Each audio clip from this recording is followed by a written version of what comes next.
et olete liitunud nüüd Eesti Vegan Seltsi poolt korraldatud intervjuuga ja intervjueeritavaks on täna maailmakuulus veganarst doktor Neal Barnard. Et intervjuu kestab kuskil tund aega ja on ise inglise keeles, aga hiljem siis lisatakse sellele videole ka eestikeelsed subtiitrid, nii et kõik, kes on huvitatud, saavad intervjuud vaadata ja infot koguda. So thank you very much, Dr. Neal Barnard, to have agreed to do this interview with us.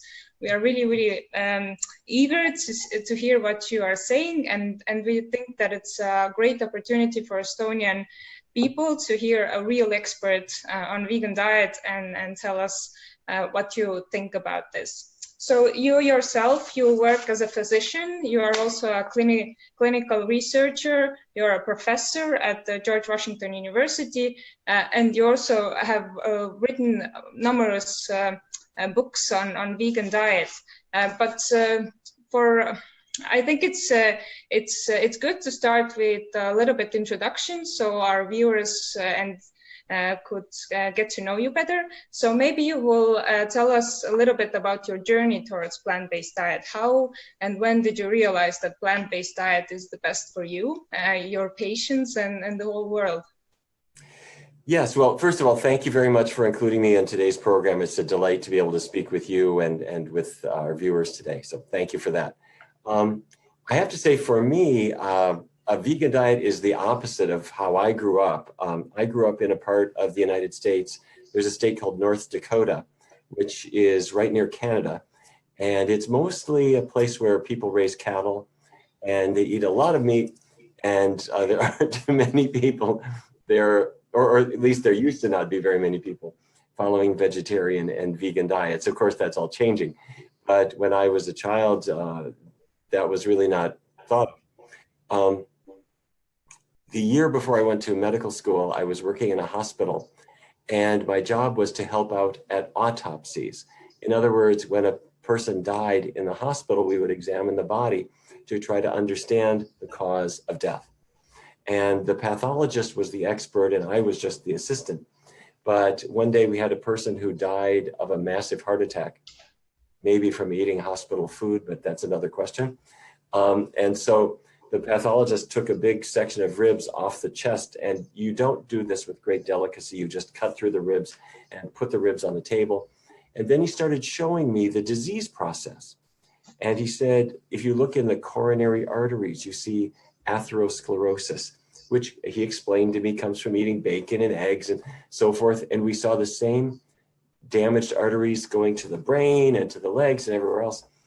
And then at the end of the exam, he left the room, and it was my job to clean up. So I put the ribs back in the chest, and I sewed up the skin and everything. And then I went up to the hospital cafeteria, and it turned out that they were serving ribs for lunch that day. And it looked like the dead body, and it smelled like a dead body. And I started to realize this is a dead body. So I didn't become vegetarian on the spot, but I couldn't eat that. And as time went on, I started to learn more and more about how the food choices that we make, including the food choices that my own family made, that they contribute to serious conditions. But perhaps more importantly, that when we break free of those food habits and embrace better food habits, that you get tremendous power you didn't have before. You can reverse heart disease. You can reduce the risk of cancer. Diabetes can go away. You can stay slim or lose excess weight. And also, of course, needless to say, there are great benefits for the animals who would otherwise be eaten, and there are great benefits to the environment. So that I've now followed a vegan diet for more than 30 years, and it's terrific, and I have never looked back. So it has been some time you have been following vegan diet. Has it been always easy to be a vegan? Like 30 years ago, I can imagine it was a little bit more difficult maybe, and a viewpoint of the society maybe was also a little bit different. Yes, I have to say I never found it difficult. And because I have to tell you, the very same year I did two things. I quit smoking and I started a vegan diet. And let me tell you something, quitting smoking is hard. It's like really tough. But going vegan was easy because there's always things to eat. Instead of a stew with meat, it's a stew with beans. Instead of my spaghetti with meat sauce, it's my spaghetti with tomato sauce. No, I didn't find it hard. Now, it is getting easier because there are new products and new books and new websites and new recipes, and everyone's very excited. Some of the best restaurants in the world are vegan restaurants now.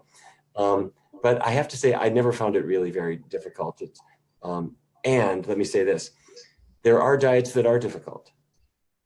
In many clinics, we ask, or not we, but some people ask patients with diabetes to avoid eating carbohydrates and to count every gram that they eat and to go hungry to lose weight. That's hard. By Wednesday, you're ready to eat the sofa if they've been putting you on that kind of diet. A vegan diet just means eating healthy plant-based foods, and there's lots and lots and lots of variety in it. And plus, the energy and the benefits that you get are just so great. So who would want to do it any other way? Yeah, I totally agree. And also around 30 years ago, you created an organization called Physician Committee for Responsible Medicine. Can you talk a little bit, what is this organization about and what are you doing there? Yes, I was practicing in New York at the time, and I wanted to set up a small group of doctors who would promote preventive medicine and nutrition and also advocate for better research. Instead of trying to find the answer to Alzheimer's disease in a mouse, they would be working with human patients and start to really understand human biology. And I called it a committee because I thought it would be small. Now we have about 12,000 doctors and about 175,000 supporters. So it's gotten much bigger than I had anticipated, but we still call it a committee. Mm-hmm. And what are your main actions in this organization? Is it only for physicians, or are you including also patients? Or anybody can join us. Our core group is doctors, but anyone can join us, and I hope they do. Our website is pcrm.org, and you'll see lots of information there. We have nutrition education programs online, and we have lots of books and many ways of getting the word out, including education for physicians. We have an annual conference that we do in Washington, D.C., but it's international in scope, and people come from all over the world to join us. So I hope your listeners will all get on a plane in August and come see us here in Washington. And we also do research studies where we bring in people with weight problems or diabetes or other conditions, and we study the effects of a healthy diet on their biology. We're very active in arm wrestling with the government to try to promote better nutritional practices. So those are some of the things that we're doing. Mm-hmm. And to get a little bit more also of the issues in Estonia, and that's one reason why we wanted to do this interview with you. And the last dietary guidelines for Estonia were put together in 2015, and they were introduced in 2017. And in these guidelines, plant-based diet is stated as a self-restricted diet, which can be harmful for your health. And it's also not suitable for children or a pregnant woman. And also since that time, vegan society has been very active and kind of pushed this discussion, should it be a little bit more different? And it has been a really steamy discussion and more from the side of doctors. But we have seen that a little bit the attitude of doctors has been changed. But slowly, but still, and there are still doctors who think that vegan diet is something like a trend, and it will go away. It will disappear at one moment. So maybe you could talk a little bit about the guidelines of American guidelines. How is it stated, the plant-based diet there? Plant-based diets have been more and more emphasized in the guidelines in the United States. And this began quite a number of years ago. In the 2010 dietary guidelines for Americans, there were 2 pages devoted to vegetarian and vegan diets. And then in the 2015 guidelines, the guidelines committee reported that in their view, there were 3 healthy dietary patterns they wanted to emphasize. One was vegetarian, One was Mediterranean, which is sort of a semi-vegetarian diet, really. And the third was what they called healthy US, whatever that means. But the point I'm making is that no, not only is a vegetarian diet here viewed as healthy, it's viewed as having a great deal of evidence behind it. And let me take a minute to say that, to talk about that, if you don't mind. Because yes, there may be some skeptics. There may be some people who are not aware of the evidence, and some of them may even call themselves doctors, but they should be a bit ashamed of that opinion, because it means they haven't been doing their reading like they should. And so they need to get up to date. And you know, there are doctors who, if a new medication comes on the market, they're a little bit slow to learn about it. And the other doctors say, what are you doing? You have to know about, you have to keep current. Well, that's even more important when it comes to diet. There are different levels of evidence. The first level of evidence is observational studies, where you just observe populations. And in those studies, it is very clear, with no controversy, that people following vegan diets have a healthier body weight than every other group, and they have a lower risk of diabetes than every other group. They have a very low risk of cancer and very low risk of heart disease. So that's observational studies. But the next question is, if I put that to the test in people who weren't doing a vegan diet before, and I randomly assign people to a control group or to a vegan group, what will happen? And what we find is that over and over again, people lose weight on a vegan diet in a healthy way. Their diabetes improves. In some cases, it goes away. Their cholesterol levels and blood pressure improve. And then the third level of evidence on top of that is meta-analyses, where we take all the studies ever published in a given area and we put them together and look for consistency. And we have that. It's very clear now that with all these levels of evidence that a plant-based diet helps people achieve a healthier body weight, better diabetes control, better cholesterol and blood pressure control. And we also have more than enough research on women who are pregnant and also in children to show not only that a vegan diet is safe, it's safer than putting a person on a meat or a cheese or a bacon or a candy or a soda diet. And I know this is a new way of thinking, because people in Estonia, like people in North Dakota, we all grew up on, frankly, not very good diets that come not from scientists, but from just our goofy culture. And we kind of tend to be suspicious of other things. But when people are eating vegetables and fruits and beans and grains, it's a healthy diet. And so a healthy diet is vegetables, fruits, grains, and beans. And you do need to have a source of vitamin B12, but that's super easy to do. And if you put that together, you're going to have the healthiest kids and the healthiest pregnancies, the healthiest adults, and the healthiest old age that you could possibly have. So everybody should follow a vegan diet. It's your recommendation. Yeah. No, people can do whatever they want to. This is, their patients aren't my employees. They're people who are asking for help. But in our clinical work here, that's the kind of diet that we recommend, and we help people adopt it. They find it easy, very effective. And I have to say, our patients get a little bit angry at their previous doctors who didn't tell them about this approach. And they were wondering, why were they paying these other doctors when we give them something that goes to the cause of their disease? But what do you think, why not all doctors are into changing people's diets and talking about how they actually can prevent diseases, but are rather just treating what's already there? Medicine is sometimes slow to change, and sometimes doctors are a little bit conservative. That said, things are changing. We see more and more doctors going in this direction, and in the United States, the American Medical Association last year came out with a resolution unanimously approved, saying that hospitals should serve vegan foods, plant-based foods, to their patients, to their employees, to the visitors, and that they should throw out bacon and sausage and hot dogs and these kinds of unhealthy things.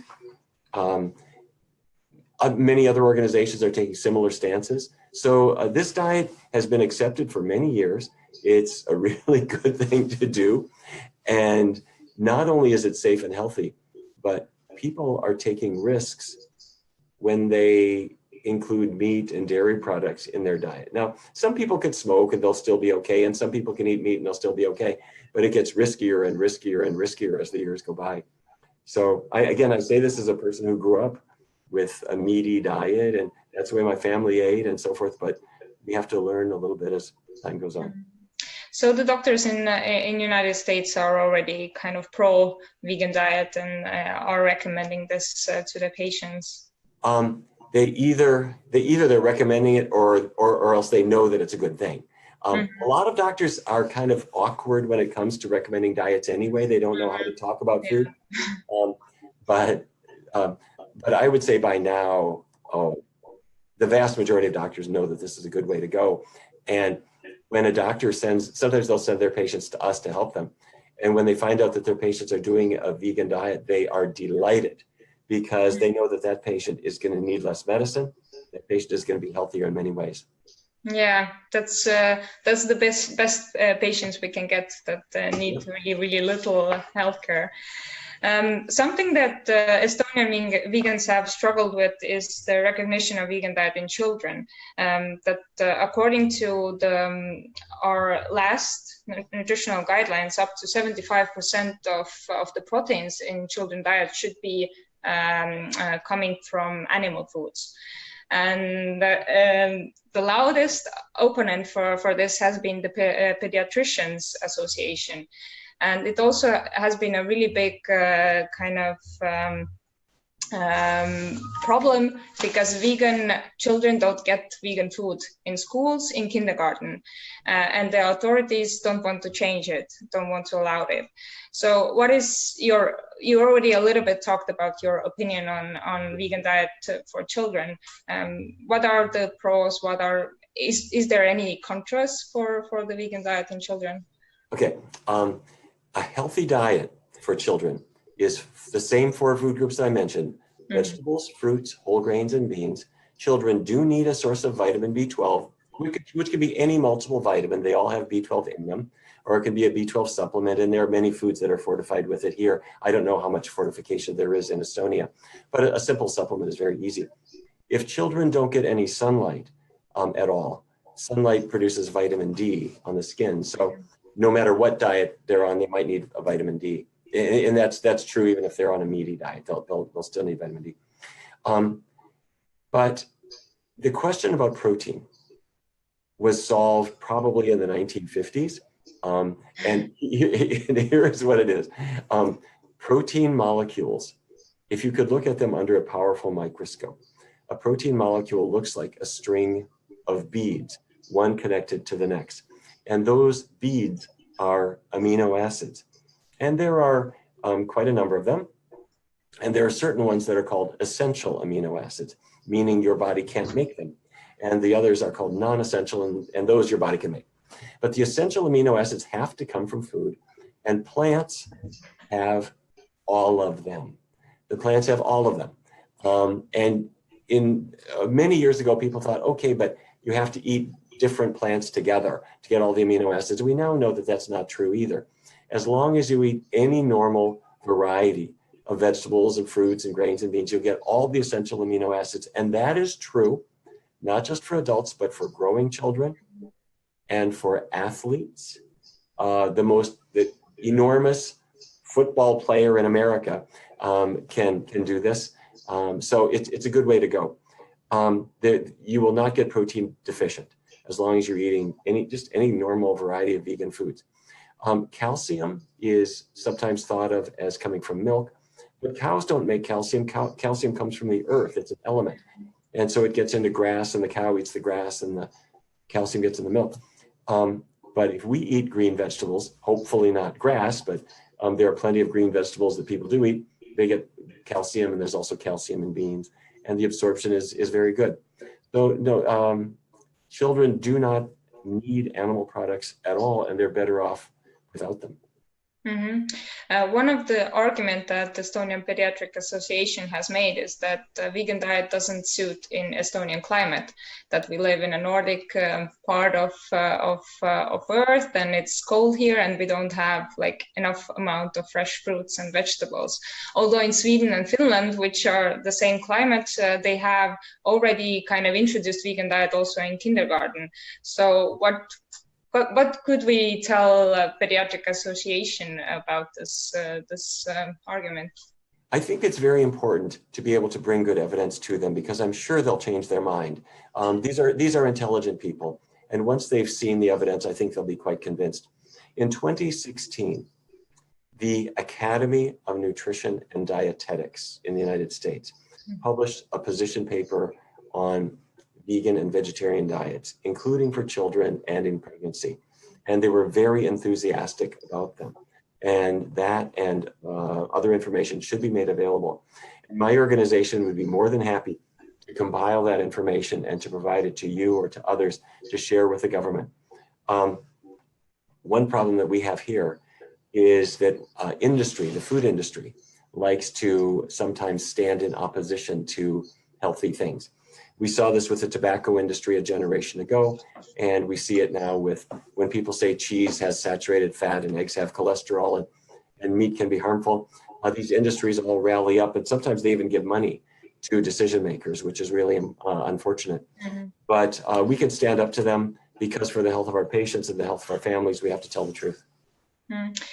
You already talked a little bit about milk and dairy, and it's also something that we think it's very essential for children's diet, that they get their calcium from it, and also that we almost in all European countries we have like this milk programs in school, that every children gets a glass of milk in day. Right. Yeah, what do you think about that?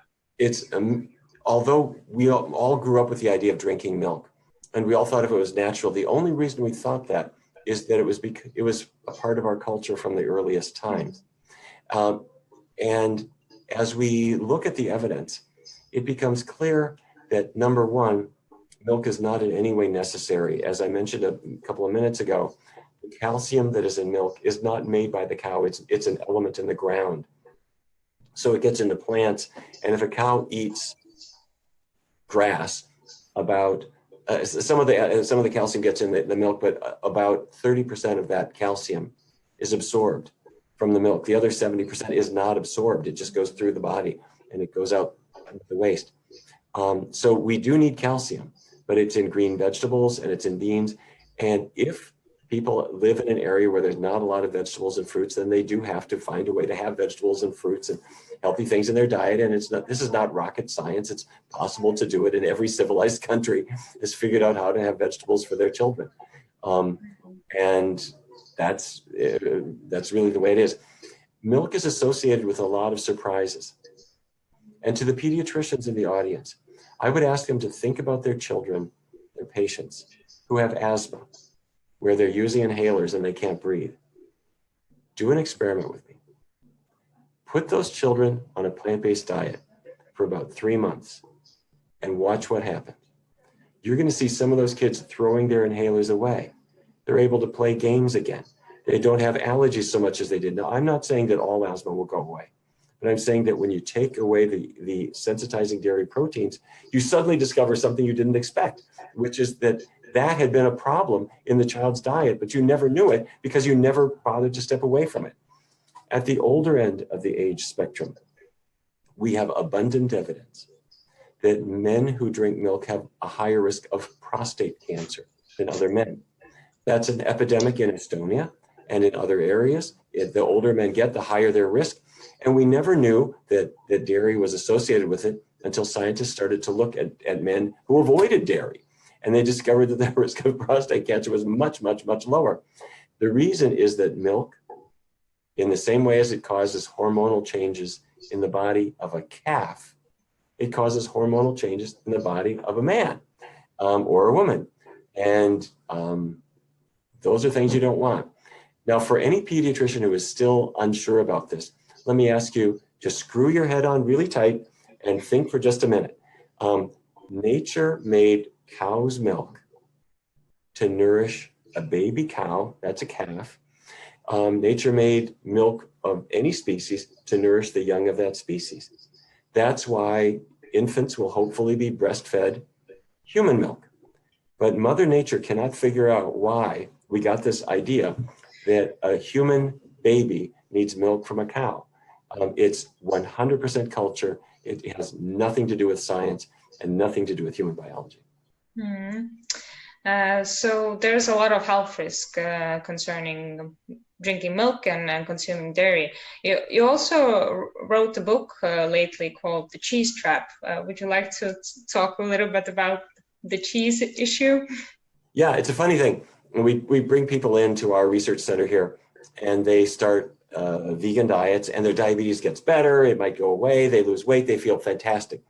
But once in a while, somebody will say to me, even though I feel so great and I'm in the best shape I've been in for years, I really miss cheese.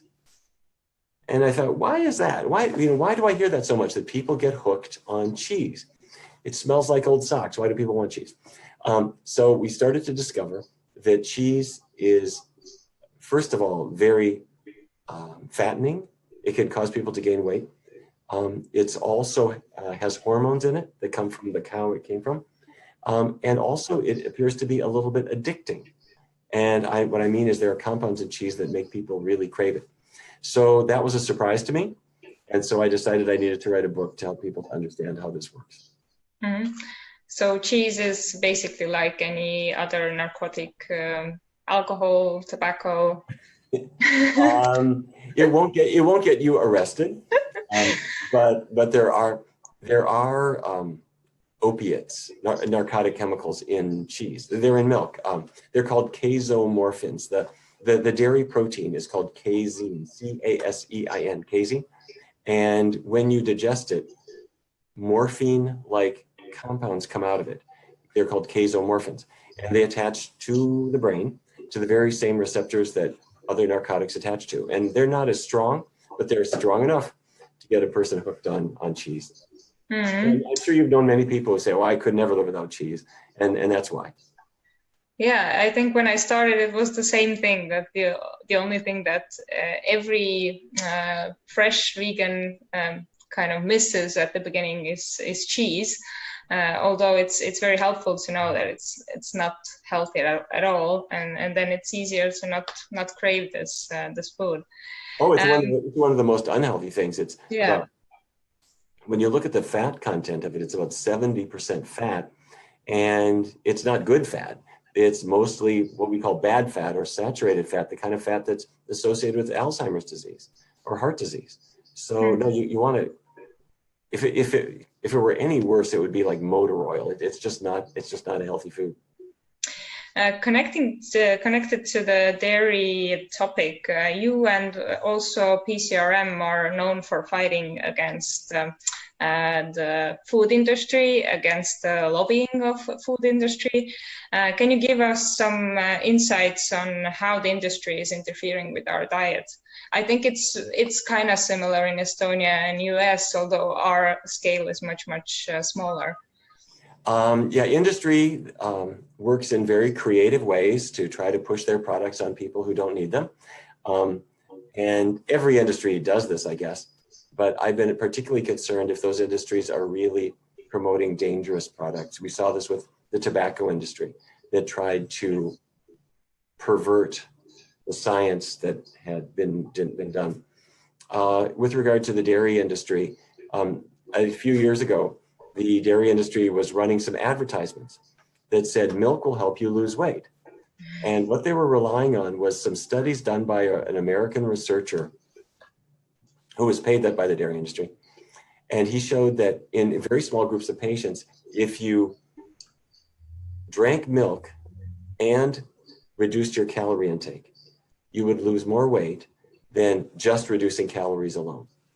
And over time, so anyway, they had lots of advertisements and they paid many celebrities to say, drink milk, help me lose weight. But other researchers found that they could not replicate those results.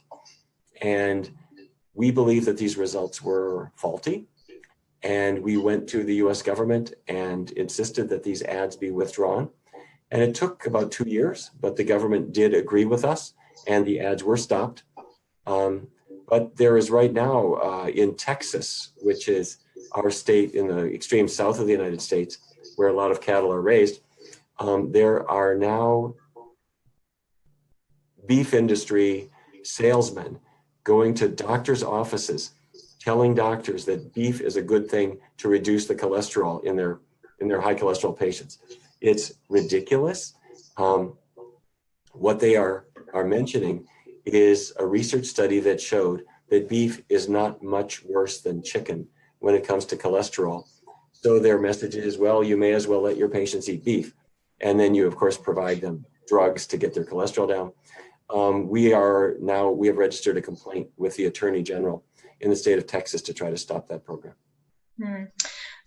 We also have the case that we know that on the board of the group who is making the dietary guidelines in Estonia, there are also industry people there. So it's much more difficult to actually take the dietary guidelines serious, because we know that there's the industry issues in there. How is it in the United States? Do you also have industry people on board of the making of the guidelines? It's better here. Years ago, there was a lot of industry influence, and my organization filed a lawsuit against the US government to get industry out of the Dietary Guidelines Advisory Committee. And we have been largely successful at that. So it's good scientists for the most part. Now, having said that, the industries know who those scientists are. And so they push them mercilessly. And sometimes they give grants to their universities, and it's still a very political process, but it's better than it's been in the past. And the US government now does say that vegan diets are okay for all age groups, and we're making good progress. And what would you recommend for us? What should we do about this issue in Estonia? I guess two things. One is it's good to see what guidelines there may be for establishing the committee. Mm-hmm. If the committee is supposed to reflect the best science and it's supposed to be free of bias, then you can bring that forward and try to push the government in whatever way you can. I don't know if you need to bring a lawsuit or simply bring a petition or something like that to try to clean them up. And aside from that, I think the more that one publicizes these things and lets people, and it just gets evidence in front of the public and in front of the government, that's really a good idea. Industry's not going away. They've got a lot of money. They got more money than you do. Yeah. And so they're going to work very hard. But what you have something that they don't have, which is you have the truth. And you have a lot of evidence on your side. And so ultimately, that's a lot more powerful than money. Mm-hmm. Yeah, it's very frustrating to see that the guidelines in countries vary so much. So although the truth is the same, so I hope it will be better in the future. So the last kind of bigger topic is prevention of chronic diseases. It's something that you do basically on every day. You are treating patients or also making them make healthier choices every day.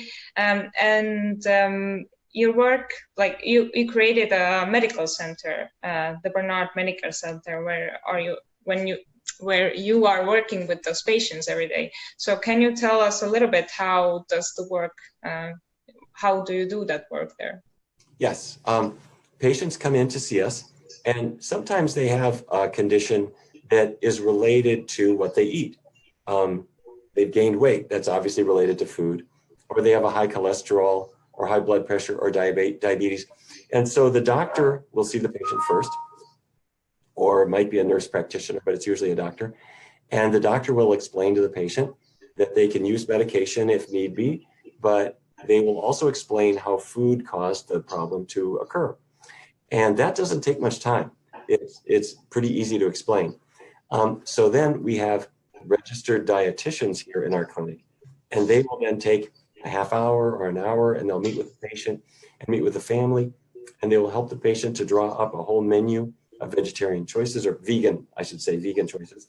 And then, because the patient at that point says, you're right, but I need a little more education and support in doing this. So we then have classes that are free, and the patient can come during the day or at night or whenever it might be, and they can go to the classes as long as they want. And the patients absolutely love it because they're sick of taking medications and they're sick of not getting better. And suddenly they're a partner in improving their health. Now, some patients don't have a problem that's related to food. They came here because they have pneumonia, or they have a urinary tract infection, or they twisted their ankle. So that patient, you have to provide regular medical care for them. But before they leave, you say, before you go home, would you like to make an appointment to talk with our dietitian? Because your twisted ankle isn't going to kill you, but over the long run, your diet might. And so the patient says, I never thought of that. Sure, let's set up an appointment. And the patient comes back and you do the same thing. You help them to understand the value of healthy foods. They go to classes, and they can be a little uncertain about it or a little skeptical at first, but it starts to make sense and they like how they feel. So our patients really like this approach, and our doctors and the rest of the team, they're really, really, really happy with it. And it's something that is covered by the health insurance, or how? Yeah. Yeah, okay. That's right. That's right. Now some patients don't have insurance. The United States is a little bit of a backward country in some ways, and so we don't have a very good health system here. We don't have nationalized health service as Scandinavian countries do. So I'm a little embarrassed about that, but that's the way it is. So most of our patients have insurance, some don't. If they don't have insurance, we treat them anyway. And everyone likes the system. Yeah. So I have heard a lot of Estonian doctors usually complain that people don't like to change. They don't want to change the way they live. And that's why they usually don't try to kind of motivate people to do healthy changes in their lifestyle. How have you seen, how is it in your practice? Are the patients willing to change? Of course. It's true that people are a little worried about making any kind of change. But that's like a person who's going to a swimming pool in the summertime. They're a little bit worried about jumping in the pool because they think maybe there was the water warm enough. But as soon as they jump in, they like it. They think it's great and they wish they'd done it earlier. So getting into a healthy diet is easy for the patients. And for every doctor who thought a person does not want to change, I have to say to that doctor, that's your value system. That may not be the patient's value system. If the patient has had a heart attack or is at risk, or if the patient is at risk for cancer, the patient has diabetes, your job as a doctor is to give them good advice. And so that's help them to see how a diet can help them and can reduce their need for medication, maybe get them off medications completely, and encourage them as if you're a good coach and you believe in the patients. And what you'll discover is that they will be a little skeptical at first. Can a diet change really be that good? But if you help them and support them, and especially if you as the doctor have done this diet yourself and you believe in it and you know how good it can be, then you have all the power that a doctor who quit smoking has when he or she counsels other patients to quit their smoking habit too. Yeah, quitting smoking is a little bit challenging, but it's a good idea. And to get away from meat and dairy, a little bit challenging, but not too much. And it's such a good idea. And when patients come, as they make these changes, they feel tremendous power. And they also realize that they are helping their families. They're helping their spouse. They're helping their children to get on a healthier path too. And that's very, very rewarding to see. For the broader audience, but also for doctors who don't believe in plant-based diet yet, what are the biggest health gains that we can get from plant-based diet? A plant-based diet can reverse heart disease. It can make the arteries open up again. It can reduce cancer risk by perhaps as much as 40%, maybe even more. It can reverse diabetes or improve it dramatically so that patients need much less medication, maybe none at all. It can bring down high blood pressure. So once again, people don't need so much medication. So all of these things get better all at the same time. But the idea is just go ahead and put it to work. I might mention that we have many resources for doctors, whether they are skeptical doctors or doctors eager to learn. We have a website called Nutrition CME, as in Continuing Medical Education, and it's free. And so doctors can come on and read articles and watch presentations and learn quite a lot. And doctors are starting to get very, very excited about this. And we have many doctors now who are using this kind of approach. And the only question that they have is, why didn't I do this earlier? This is such a great way to go.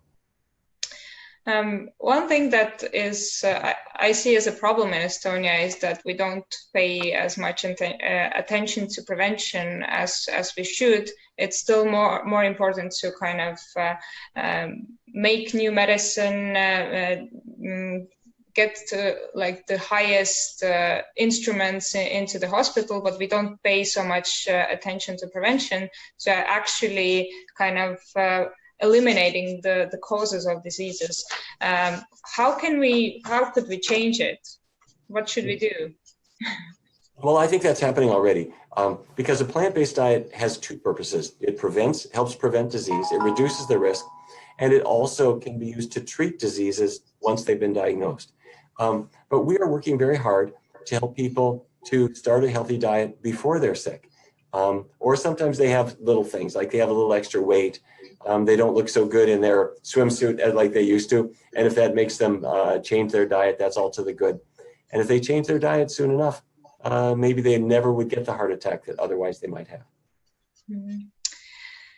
So we are slowly coming to the end of the interview, but I would like to, maybe you have some kind of message, like the most important message you would like to give to Estonian people, and then maybe some message to Estonian doctors as well. Sure. If you are thinking, maybe I'd like to try this, but I'm not sure how to start, let me jump in there. What I would suggest that a person do, and by the way, this is an approach you can use with patients as well. Take a week, and during this 7-day period, don't take anything out of your diet, but try out vegan foods or plant-based foods. So think about what you normally have for breakfast. And all right, if every day I have sausage for breakfast, well, maybe I won't do that. Maybe I'll have some oatmeal porridge or something like that, or whatever it might be. Try different vegan foods and see what you like. Same for lunch, same for dinner. So take 7 days and explore healthy foods that don't have animal products in them. Make a list. If you go to a restaurant, see what the restaurant might have on its menu that you could have or how you could modify it. That'll take you about 7 days. After those 7 days, you'll have a list of foods that you can eat. Now, step 2 is to take 3 weeks and follow a completely vegan diet for 3 weeks. But this is easy now because you've already identified the foods you like. And so after about 3 weeks, you'll discover it's easy, it's not that hard, and you're feeling better than you felt in a long time. Your energy is better, your weight is better. If you have diabetes, your blood sugar is better. But the other thing that you are surprised to find is that your tastes are starting to gravitate toward these healthier foods. And so then after 3 weeks, you can decide, do I want to keep this up? And most people say, yep, absolutely. So step 1, take a week, just explore new foods. Step 2, take 3 weeks, do it all vegan all the time. And if you're a doctor, explain this to your patients, ask them to do it with them if you haven't. And what you'll discover is it's the greatest health adventure that you have ever been on. So, and the last question, what is your favorite foods for breakfast, lunch, and dinner to give us a little bit inspiration? What could we try? Oh, everybody's different, and what I have kind of depends on where I may be. I have to say, for lunch, when I grew up in North Dakota, there was a restaurant in town that was a Mexican restaurant, but they served a burrito that was a tortilla filled with mashed up beans and these hot peppers, and I loved it. And that's still my favorite lunch, I have to say. So we would call it a burrito, but it's beans and hot peppers. For dinner, depending on where I may be, if I go to an Italian restaurant, I love Italian food, and I might have a pasta dish topped with a spicy tomato sauce. But I also love Japanese food, and which may sound funny, but instead of sushi made with fish, I would have sushi made with cucumbers or various kinds of plant-based foods, and they're really delicious. So those would be some of the choices that I would make. Breakfasts are so different depending on where you are. When I'm in England, they know how to do a vegan breakfast. They have big plates of beans and tomatoes and vegan sausage and sauteed mushrooms and this huge banquet of things. In many European countries, it's much more limited. When I'm in France, it's bread and croissants and chocolate and not much else. Although I have to say, I was just in, where was I? I was in Berlin about a week ago. And they would grill up tofu, but they didn't, it was in the hotel, but you had to ask because they kept it secret in the kitchen for anybody who asked for this grilled tofu. They brought it out, and it was sort of like, it tasted kind of like an egg, but there was no yolk in it. And they put a little bit of spice in it. It was actually delicious. So there's lots of things. Anyway, explore, see which ones you like. Thank you very much for agreeing to do this interview. I think it was very insightful, and I hope that Estonian viewers, doctors, whoever watch this video now or later will get a lot of new information and inspiration to actually go and change their or their patients' lives. Thank you very much. Well, thank you. And I would invite all my friends in Estonia to visit our website, pcrm.org. And by the way, we have a Kickstart program there too, which is 3 weeks of emails and menus and recipes, all for you to try. And if you get a chance, come visit us here in Washington, D.C. We would love to have you here. And on August 10th and 11th, we're having our conference this year. It'll be a hot, sweaty time in Washington, D.C., but a perfect time to come sit inside and to talk about food. Yeah, I have also tried the Kickstart, and I really, really recommend. If you don't know which kind of vegan foods you could eat or what to do, then it's a very easy way to start. So thank you very much, and have a good day. Thank you. Thank you to you.